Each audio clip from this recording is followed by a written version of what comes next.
Assalamualaikum warahmatullahi wabarakatuh. Sahabat sehat dimanapun Anda berada, berjumpa lagi dengan Nur Saparwadi. Bagaimana kabarnya hari ini? Semoga tetap diberikan ketabahan, keikhlasan, dan kekuatan. Semoga kalian cepat diberikan kesembuhan oleh Allah Subhanahu wa Ta'ala. Baik, di kesempatan kali ini saya akan membahas yaitu hipokondria. Kenapa mesti hipokondria? Karena ini adalah request dari teman kita yang bernama Ayu Permatasari yang minta kepada saya, "Bang, bahas hipokondria dong." Nah, jadi di kesempatan kali ini saya akan membahasnya. Sebelumnya saya di sini bukan ahli kesehatan, bukan dokter. Jadi di sini saya akan membahas sesuai dengan pengalaman saya atas apa yang pernah saya rasakan dan alami. Baik, sebetulnya hipokondria itu adalah tidak jauh berbeda dengan gangguan cemas atau anxiety. Jadi karena apa? Hipokondria itu kita merasa bahwa kita sakit padahal tubuh kita sehat. Jadi menurut artikel yang saya baca dari Dr. Damar Upahita, 7 ciri hipokondria, orang yang sering merasa sakit padahal sehat. Jadi yang pertama yang dirasakan yaitu adalah selalu mencari pembenaran atas dugaan tentang kesehatan dirinya. Jadi aneh bukan ketika kita memiliki gangguan cemas atau hipokondria ini, kita merasa bahwa kita sakit padahal tubuh kita itu sehat. Nah, seperti yang dikatakan oleh dokter, Anda sehat-sehat saja. Nah, tapi saat kita periksa ke dokter dan dikatakan bahwa dirinya sehat, dia justru akan menyangkal dan merasa ada yang salah dengan kesehatannya. Oleh karena itu, ia akan terus mendatangi dokter yang berbeda padahal semua dokter mengatakan hal yang sama. Nah, itu adalah Anda baik-baik saja. Nah, jadi saya juga pernah merasakan hal demikian. Karena dulu waktu saya parahnya terkena gangguan cemas, beberapa dokter yang pernah saya kunjungi, jika dihitung sekitar 8, belum itu perawat. Jadi di dokter pertama saya periksa, saya didiagnosa penyakit lambung, tapi saya tidak percaya.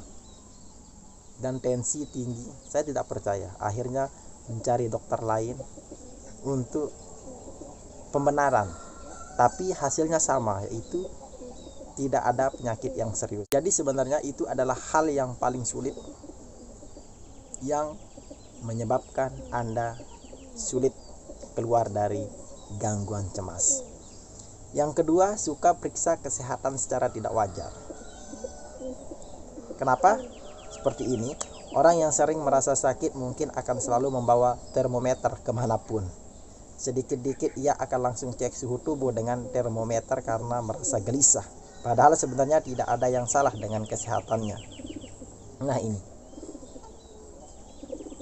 seolah-olah kita akan membawa alat untuk mengecek suhu tubuh. Karena apa? Orang yang memiliki gangguan cemas, apalagi memiliki asam lambung, pasti suhu tubuhnya kadang demam, kadang terlalu dingin.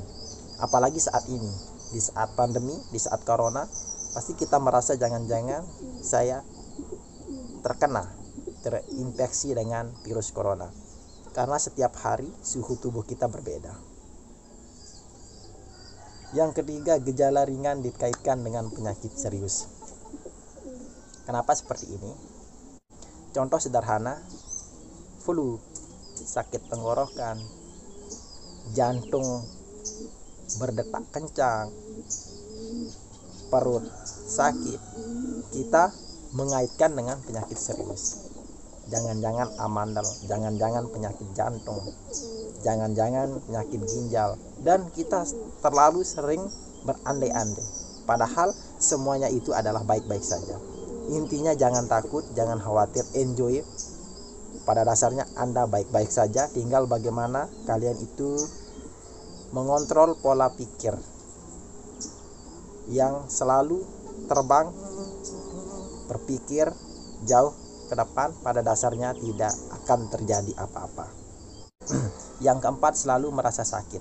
Jadi di sini Anda mungkin selalu pusing memikirkan kemungkinan-kemungkinan terburuk yang muncul pada tubuh. Bahkan pikiran Anda akan berpindah dari memikirkan satu penyakit ke penyakit lain. Ini juga pernah saya alami di saat saya flu 1 minggu, dan itu tak kunjung sembuh. Kita berpikir lagi, jangan-jangan ada penyakit lain, jangan-jangan ada virus, jangan-jangan tidak bisa sembuh. Nah, ini yang perlu kita perbaiki. Sebenarnya tidak jauh berbeda dengan orang yang memiliki penyakit flu. Biasanya 3 hari 4 hari sembuh tanpa obat. Tapi kita yang memiliki gangguan cemas, khawatir yang tinggi, seolah-olah itu tidak akan sembuh. Itu bisa mengancam nyawa kita. Yang kelima, melakukan tes kesehatan yang sama berkali-kali. Orang yang memiliki gangguan cemas ini bisa dikatakan setiap hari mungkin mau mengecek kondisi tubuhnya. Apalagi dia cek tensi darah 170. Akhirnya kalau ingin mengikuti hatinya, dalam sehari mungkin full dokter yang mau dikunjungi untuk mengecek tensi darah. Karena itu yang pernah saya rasakan, saya alami, memang cukup aneh. Ketika saya dokter 160, tidak percaya, kembali ke dokter yang lain 170, 160, dan itu pun tidak pernah normal. Kenapa demikian? Karena kita khawatir, kita panik, kita takut. Itu yang menyebabkan tensi itu naik. Tatkala kita sudah bisa tenang, pikiran kita bisa kita jaga, saya jamin Anda akan normal. 6. Menghindari janji temu dengan dokter. Meskipun terkesan bertentangan, sebagian orang hipokondria justru memilih untuk menghindari janji temu dengan dokter. Biasanya hal ini dilakukan karena orang dengan hipokondria merasa sangat khawatir mendengar informasi buruk tentang kesehatan. Memang betul, apalagi kita besok pagi mau bertemu dengan dokter, kita bisa saja membatalkan. Memang kita percaya bahwa besok dokter akan mampu menyembuhkan diri kita, tapi sebelum kita tidur kita selalu memikirkan, jangan-jangan besok saya memiliki penyakit, jangan-jangan besok saya diagnosa penyakit ini, penyakit itu, sehingga kita semakin takut. Belum kita bertemu dengan dokter, kita sudah takut duluan. Yang ketujuh, terus membicarakan kondisi kesehatannya. Nah, ini menurut Lauren Mulheim, seorang psikolog terapi di Los Angeles, ini pun di Amerika. Salah satu ciri orang hipokondria adalah selalu membicarakan tentang masalah kesehatan yang dimiliki. Memang betul sekali. Ketika Anda memiliki gangguan cemas hipokondria ini, ketika Anda bertemu dengan siapapun, pasti topik pembicaraan Anda adalah tentang kesehatan diri Anda. Membicarakan semua apa yang Anda rasakan, bagaimana, kapan, sensasi apa yang kalian rasakan setiap hari. Nah, itu yang kalian bicarakan setiap saat, di saat siapapun yang bertemu dengan Anda. Itu yang menyebabkan orang itu bosan. Mulai saat ini, jangan terlalu sering mengait-ngaitkan penyakit ringan dengan penyakit serius. Anda baik-baik saja terus berpikir satu sensasi yang muncul, berpikir jauh ke depan, padahal itu sebenarnya tidak apa-apa. Intinya adalah bagaimana cara Anda mengontrol pola pikir yang negatif setiap saat itu, merubah menjadi pola pikir yang positif dengan cara memperbanyak berzikir, bersyukur setiap saat, terapi meditasi, audio terapi, dengarkan ayat-ayat suci.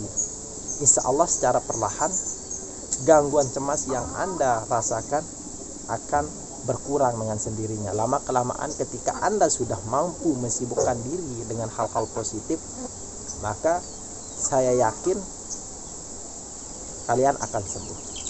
Tatkala pikiran Anda sudah mulai normal, maka asam lambung itu dengan sendirinya menyelesaikan untuk kesembuhan. Semoga video kali ini bermanfaat dan silahkan dukung channel ini supaya channel ini bisa berkembang, tentunya dapat memberikan video-video terbaik bagaimana cara mengatasi asam lambung, gangguan cemas. Terima kasih. Wassalamualaikum warahmatullahi wabarakatuh.